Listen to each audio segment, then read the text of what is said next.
And hello everybody, welcome back to the channel guys, I hope you're all well. Before we do get into today's video, as always, please do smash that like button and subscribe to the channel for daily Rangers content.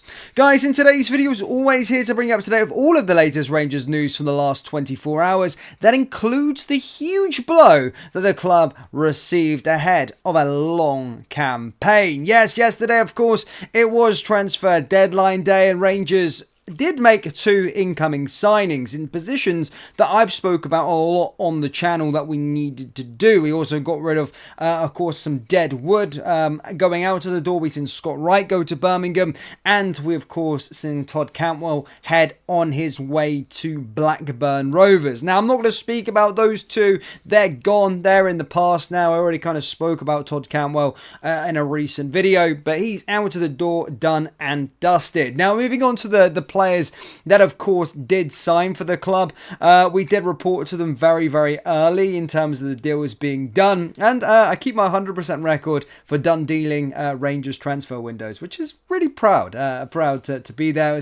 Of course, we trust our sources here at RFC News, so super happy with that. Of course, the defender that we brought in was, again, still not getting the name properly, Neresho Kanzwiro, of course, from Feyenoord Rotterdam, joins on a loan to summarise, and of course that is with an option to buy come the end of it, so hopefully he does impress. But also the fact that we've kept him, that, you know, we've had it so many times where, well, a player does well on loan and you want to make it a permanent one. I hate when you just have the straight loan and then there's nothing there to back it up. But yeah, of course, he signed. And then on deadline day at 11 o'clock, we, of course, announced the signing of Nadim Bajrami. And again, he joins for €4 million. Not a loan deal, believe it or not. We actually managed to get a bit of money together, actually make a permanent transfer. But this is the one I think a lot of fans are excited about, and he does look like he's the player that is going to be Todd Cantwell's replacement. So yeah, pretty happy with regards to those two signings. I was saying for ages that we needed a defender, we needed an attacking midfielder, someone who can play in the midfield.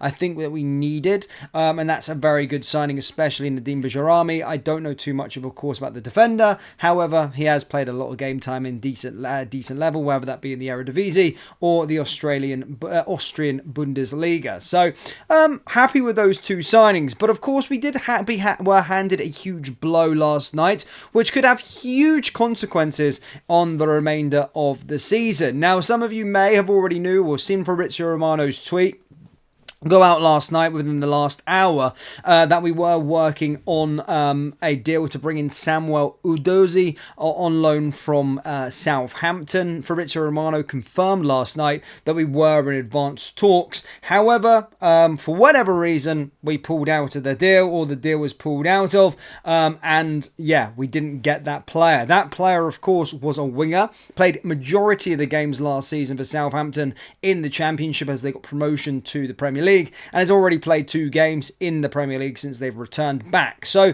I do believe a blow for us, because I think we needed a winger. We needed a player that's able to play on that sort of left side, a player that's a bit versatile, that can play in different areas. Now we're relying on Rabbi Matondo, and fans may go, well, Dan, did you not see him against Ross County? And I did see him against Ross County. Great. Rabbi Matondo has been, missing most of the time. He has 1 or 2 good games, lacks consistency, made out of Weetabix.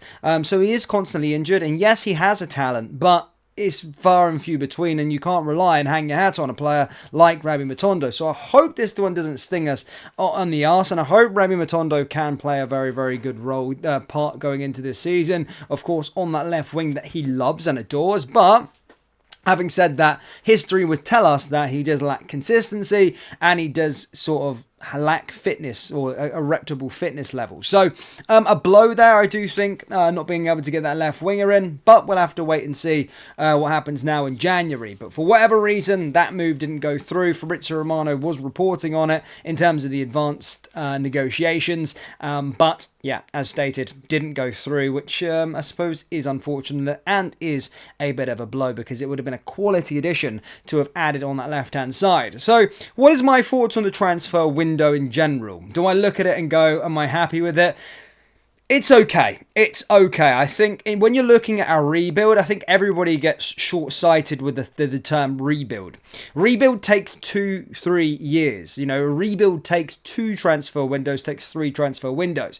The reason why we kind of had to take a step back is because we had so much crap on high wages at our football club. But what we've managed to do is sort of gut the shit out of the team. We've got rid of all this crap that's been in the team. So there is no crap now, and we've added a few quality additions, some for the future, some for the here and now. But having said that, I still believe potentially we're still a little bit weaker than we were last season when we finished last season. But as a part of the rebuild, we've managed to clear the decks, gut the shit out, managed to, of course, get people off the wage book and hopefully go into a new era of our wages. Do I expect us to win the title this year? Absolutely not. But, of course, you're at Rangers Football Club and the players that we've got at our disposal need to put in a challenge and still trying to win it. Obviously, it's hard to do so when your rivals, your title rivals, spend £27 million in one day. £17 million in one day on 2 players. That's tough. So it is always going to be a tough ask for us to go on and win the title. But as a Rangers supporter, you have the expectations that Rangers do go on and win titles, regardless of the state and place that they're in. But I do reserve my judgment and think it's going to be tough. But I've always been saying it for a very long time. The results that we've been getting over the last 3 years since sort of Gerrard left is rinse and repeat. Buy big players on big wages, try and throw shit at the wall when it doesn't work. We need a new approach and we needed to reset. So this window was all about taking that step backwards to move forward. So hopefully over the next window in January, we'll add a few more additions here. Next summer, we'll have a clean slate. We're not going to be going into it going, right, we need to get rid of every mother effort at the club and bring in some new fresh meat. We'll have hopefully a core that we can build upon and add a few bits and pieces and then potentially go for the title next year. I hate being that guy, but I'm just being realistic. But having said that, I do expect us to go and beat Celtic tomorrow at Celtic Park and still win this title. But having said that, I do have a reservation and I'm looking at it and I'm approaching it more of a Gerrard sort of project. Well, with Gerrard, I didn't expect us to win the title in the first year. I didn't really expect us to win it in the second year. But I expect us to win it in year 3, year 2, especially in this situation. We've got a good coach, a decent core, and then we can add little bits to it. And then, when we do eventually win the title, guess what we're not going to do this time? Sit around and fall asleep at the wheel. Because we would have been going for our 4th title in a row, probably, if we didn't, or 5th title in a row, sorry, if we actually had built from a strength that we were in after 55. So hopefully they've learnt the lesson on that front. But as I said, it's going to be a bit of a project and that's kind of it. But let me know your thoughts on the transfer window, guys. How did you feel about it? Let me know down in the comment section below. That brings us to the end of today's video. As always, please do hit the like button, hit the subscribe button, and I'll see you all later. I might do an Old Firm preview tomorrow as well for the big one. So take care, look up yourselves. Peace.